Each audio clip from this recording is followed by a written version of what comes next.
Farm visit. Nagpapaabuno kami ng saging. So hindi natapos ni Pitpit kapon yung abono. Ngayon tapusin ni Pitpit to.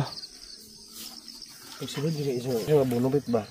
Diyan uragi ko kana. Pagsulod yung abono. Ulit sige kong na-remind. Ay anak yung ba? Na hindi ilugsak lang. Kaya ilugsak ko lang iulog yun sa buhok yapon. That is useless yapon sa. Para sinipit ako. No? Pit. Pag-uulog buhok kami Pit. Ito araw din nga bulo. How many times I told you? Pag mag-abuno. Remind lang. Ano pangalan niya? Si Janjan? Remind lang si Janjan eh. Remind nga tabunan ang abono. Yan. So ditong part tapos na nila kahapon mag-abono. Kaya lang umulan. Kaya hindi sila nahinto nila yung work nila kahapon. So maya tapusin nila to. So itong 3.5 hectares na farm, 4 na abono. Ang puno ng saging is 3,600 na puno ng saging. So sana matapos sila ito ngayong araw pag-abono. So si Toto, binibigyan sila ni Toto ng instruction kasi pag ngayon nakita ni Toto na bagsak ng abono, hindi tinatabunan ng abono. Ang ginagawa nila ganito, butas tapos dapat tabunan. Pag bagsak na abono dapat tabunan nito. Yan. Ayan si Toto. Ganyan dapat. Ayan si Toto, talagang expert yan kasi may seminar yan sila. Yung mga farmers dito sa Mindanao, may mga seminars yan sila. Talagang alam nila yung ginagawa nila. So ganyan. Alam mo, Mindanao talagang farmland. Kaya may mga inspection, may mga seminars na ginagawa. Itong saging. Ang alam ko kasi pag-abono talagang isaboy. Hindi pala. Talagang butasan. Tapos ilibing yung abono. Dito pitapos yung nabanda rito?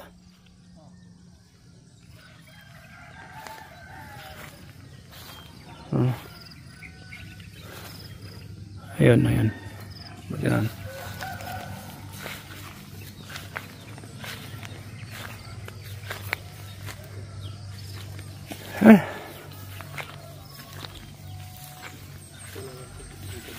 Matapos yung mamaya tupit, no? Dalawa lang kayo? Tatlo? Tatlo? Dalawa. Dyan. Okay.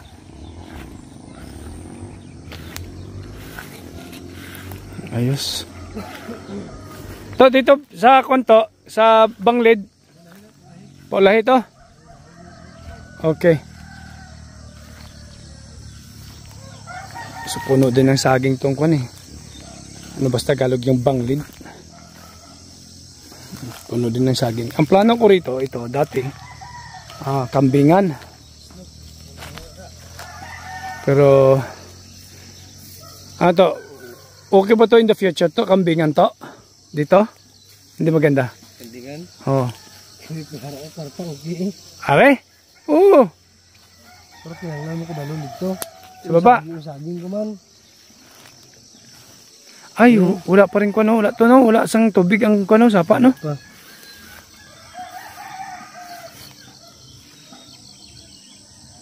Okay. Saging man. Kita mo kung magkanding na diri. Balon mo gina abot dito ya. Palibot raw. Ako hindi ko. Ako lang tawat eh. Baka yung kuluntoy ko dito. Ano lang ihang kanding diri. Baka siya antoy? Tawat yung baka. Kanding pa. Pang sumsuman, Pit. No? Kambing pang sumsuman. Hindi ko pasalig. Baka yung kuluntoy na kapulitod na siya kapayat. Kinawat ko ulit. Yan ba? Okay. Ayan, siguro sa mga ano ba? Kawatan to ba? Ayos. So marami pang mga ang ginagawa ko sa farm. Dito sa farming sa banana, every 15 days spray ng dahon. Once a month abono. Tapos yung cleaning ng farm, nagdedepende si Toto kung gaano nakalaki yung kataas yung mga damo. Yan.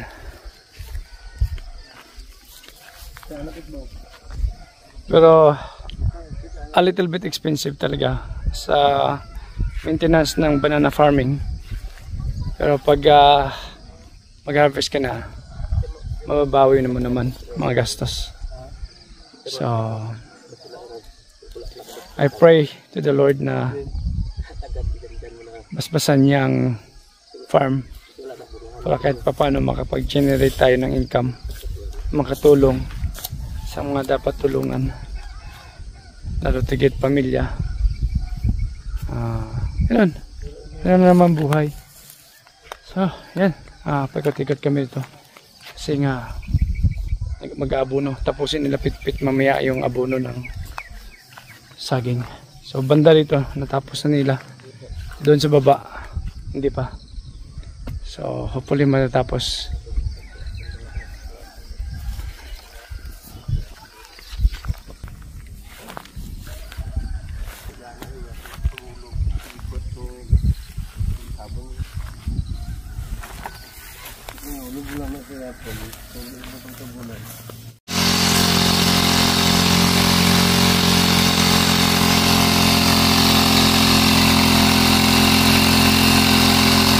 Book up, no? 25 liters.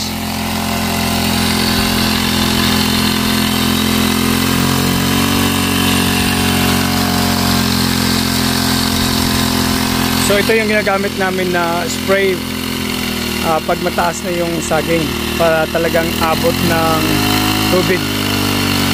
Kaya lang, isa lang, meron kami isa lang. So balak kong bumili ng isa pa kasi yung nag-spray dalawa sila, minsan naghahalin-hinan lang, so mabagal. So pag dalawa sila mag-spray, mas mabilis yung spray nila.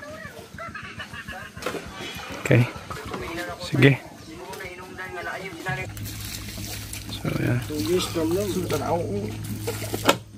Ngayong araw bumisita na naman si tatay sa kanyang sagingan.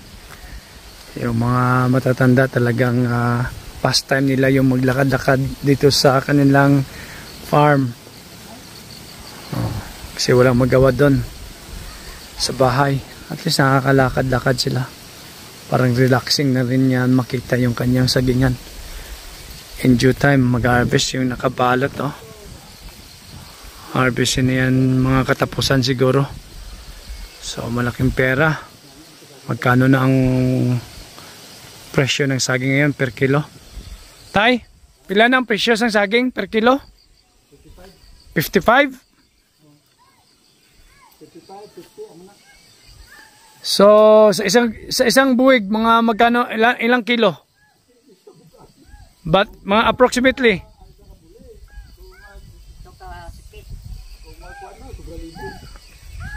so mga 1,000 pesos sa isang buwig. So mga ilang buwig to ang mga harvest mo sa katapusan?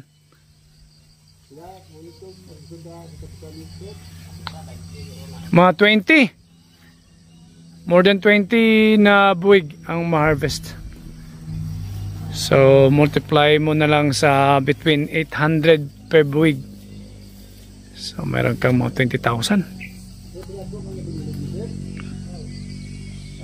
Tuloy-tuloy yung harvest ng saging every 15 days. Kasi ganyan talaga ang buhay ng saging. Ano? Nabisita mo yung saging papan? Tumba ba? Tumba? Hangin. Mahangin no, isang araw, no? Sayang. Sayang. Yan ang kalaban ng saging. Okay. Malala ko nung malit ako, nagpa-farm siya na tatay. Pinapakuha ko nito, tapos inuulam to. Yung udlot, tawag ito, udlot ng kalabasa. Wala lagi na, kapakuha tayo isang udlot ng kalabasa na gulayin.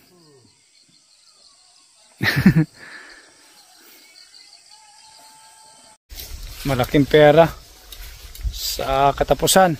Si Toto magpakating na rin. Si Tatay magpakating na rin. May kalabasa pa. Kalabasa pa. 5 tons. Ilang tan? 5 tons. 5 tons of kalabasa. So, kaso lang biyahe. Pirang Malabo. Titingnan ba natin? Pirang Malabo. Kailangan pa sa utang. May pera, utang. Puro utang natin yung ano. Parang yung lola ko. Utang lahat kapital? Nung nag-asawa, tinatanong ko kung may pera. Oo. Pag naka-harvest, Oo. sabi, wala, kulang pa sa utang. Hanggang ngayon, may dalawa na akong anak. Hanggang ngayon, sasabihin, puro utang, puro utang. Hindi maganda. Sabihin mo lang pera, pag yung pera mo kinuha yan. Puro utang Puro utang lang lahat, puro utang. Yung takot hingian ba? Takot hingian. Nagtatanong ko lang naman kung may income. Puro utang. Sabi, wala, puro utang. Kulang pa sa utang. Ganun mga farmers. Ay. Anyway. Farmer secret. Sikretong mapera yung farmer. Basta enough na lupa sa farming, okay. Ito mo. Kay tatay na sagingan. Sa katapusan, magkakating na naman sila. Every 15 days yun nagkakating. Kasi pagkating, yung mga kwan, ready to harvest na naman. So, ganyan, tuloy-tuloy. Ito, buhay-buhay. Say hello. Hello. Dito sila. Ito payag to dito ni tatay. Yung katiwala ni tatay ang nakatira rito. Yan.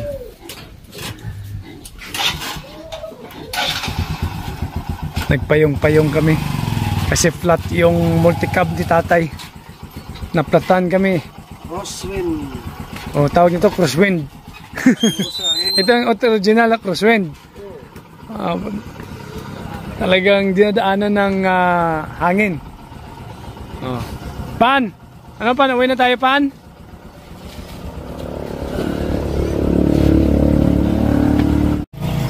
Si nanay namimitasan ng udlot ng kalabasa para gulayan. So dito sa bukid, libre yung gulay. Udlot ng sayote yan ay? Yung kalabasa, hindi ka kumuha. Ang daming udlot ng kalabasa doon, no? Malala ko nung maliit ako, inuutoso na ako nila mag gulay-gulay dito sa farm. So nung maliit ako, may tatay ko may farm dyan sa taas din. At saka doon sa baba, meron siyang farm. Tapos sila nagtatrabaho sa farm. Tapos ako dahil mainit masyado, medyo tamad si Japet Boy, pinapapunta ko sa ganito, sa bahay kubo. Tapos sabi sa akin, sige manguha ka ng udlot ng kalabasa. Malala ko talaga yan. Okay. So, ito na. Time to go home. Nag-visit ng si tatay, si nanay dito sa farm. Sa kanilang sagingan. Kasi wala na raw silang perang pampacheck up.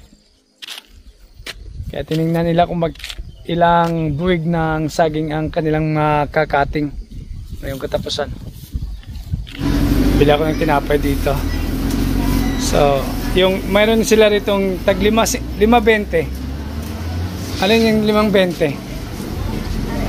5 dyan. Yan. Ano to? Bibingka? May niyog? Pila isa? Hari na lang. Okay. Hari na lang. Tapos, ito. Ayan. Magkano dyan? 5 din dyan. 5. Si 5 lang. So, 40 pesos. Yeah. So, murang-mura yung tinapay dito. Salamat ha. Tayo na. Kuha na tayo, batsi na tayo. Uwi na tayo. Grabe dito talaga sa Pilipinas, no? Dito sa probinsya namin. Ito, isang piraso sa Czech Republic, mga 75 to 80 pesos. Isa nito. Ganito kalaki, medyo may kamahalan. Ganon din sa England.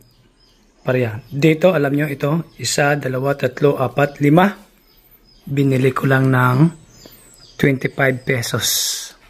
Avocado, tapos matamis. May sarili akong tanim nito doon sa bukid. Kaya lang hindi pa namumunga. Pero gusto kong kumain ng avocado. Kaya ito. Pinapapapak ko lang mga ito. Good fats itong avocado. Kaya masarap kumain. Noong nagpapayat ako sa England, ito ang aking tinitira. Avocado.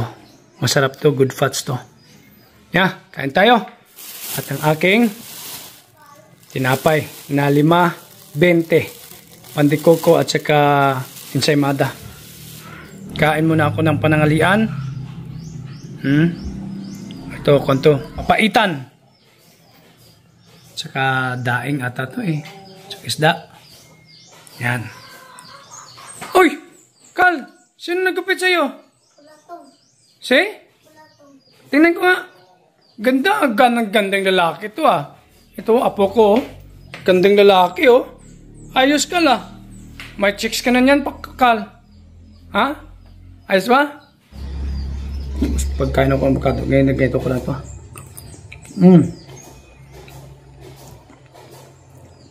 Papak. Gusto mo Kal avocado?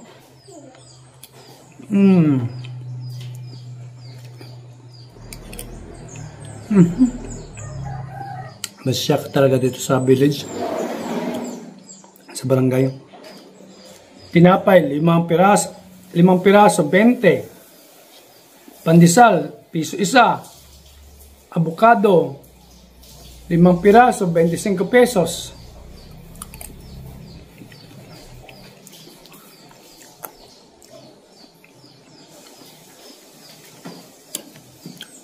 Sarap. Sa mga nagpapapayat, di ba sa England doon, ang tabako, 92 kilogram. Nung nagpapayat ako, siyempre nagre-research ka muna bago ka magpapapayat, di ba? So, ang sequence pala ng pagkain, bago ka kumain talaga ng carbohydrates, dapat unahin mo yung vegetables, fats, tapos yung carbs, yung protein, tapos yung carbs. So, yung good fats ko, dito, peanuts, ang kinakain ko, yung lahat ng nuts, kinakain ko yun, tsaka avocado. Tapos pag kumain ako ng avocado, ganito lang ako kumain ng avocado.